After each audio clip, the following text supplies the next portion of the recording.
Republic ദിനാഘോഷങ്ങൾക്ക് പ്രൗഢഗംഭീരമായ ചടങ്ങുകളോടെ ആഘോഷിക്കുകയാണ് Gulf മേഖലയും. ഇന്ത്യയിൽ നിന്നുള്ള വിവിധ സംഘടനകളുടെ നേതൃത്വത്തിൽ വൈവിധ്യമാർന്ന പരിപാടികളാണ് അരങ്ങേറിയത്.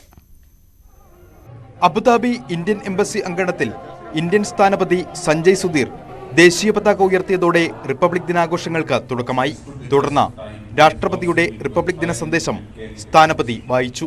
വിവിധ സംഘടനകളുടെ പ്രതിനിധികളും സാംസ്കാരിക വാണിജ്യരംഗത്തെ പ്രമുഖരും തൊഴിലാളികളും ആഘോഷത്തിൽ പങ്കെടുത്തു. ദേശഭക്തി ഗാനങ്ങളും മറ്റ് കലാപരിപാടികളും ആഘോഷങ്ങൾക്ക് മാറ്റുകൂട്ടി. ഇന്ത്യയിൽ നിന്നുള്ള വ്യത്യസ്ത ഉൽപ്പന്നങ്ങൾ പ്രദർശിപ്പിച്ചിരിക്കുന്ന ഇന്ത്യ ഉത്സവിന് ലുലു ഹൈപ്പർ മാർക്കറ്റുകളിൽ തുടക്കമായി. അൽ വഹദ മാളിൽ നടന്ന ചടങ്ങിൽ UAE-യിലെ ഇന്ത്യൻ സ്ഥാനപതി മുഖ്യാതിഥിയായി. ഇന്ത്യയുടെ റിപ്പബ്ലിക് ദിനാഘോഷം വേറിട്ട രീതിയിലാണ് Adam and eve medical centre ജീവനക്കാർ ആഘോഷിച്ചത്. ഇന്ത്യൻ റിപ്പബ്ലിക് ഡേയുടെ ഭാഗമായി അൽസാവി ഹെൽത്ത് കെയർ മുൻ വർഷങ്ങളിൽ ചെയ്തതുപോലെ തന്നെ ഈ വർഷവും രക്തദാനം സംഘടിപ്പിക്കുകയുണ്ടായി. സ്റ്റാഫുകൾക്ക് പുറമെ സ്വദേശികളും വിദേശികളുമായ നിരവധി ആളുകൾ രക്തദാനം ചെയ്തു. 74ാം റിപ്പബ്ലിക് ദിനാഘോഷത്തിൽ 74 പേർ രക്തം ബ്ലഡ് ബാങ്കിന് നൽകിക്കൊണ്ടാണ് റിപ്പബ്ലിക് ദിനാഘോഷത്തെ വ്യത്യസ്തമാക്കിയത്.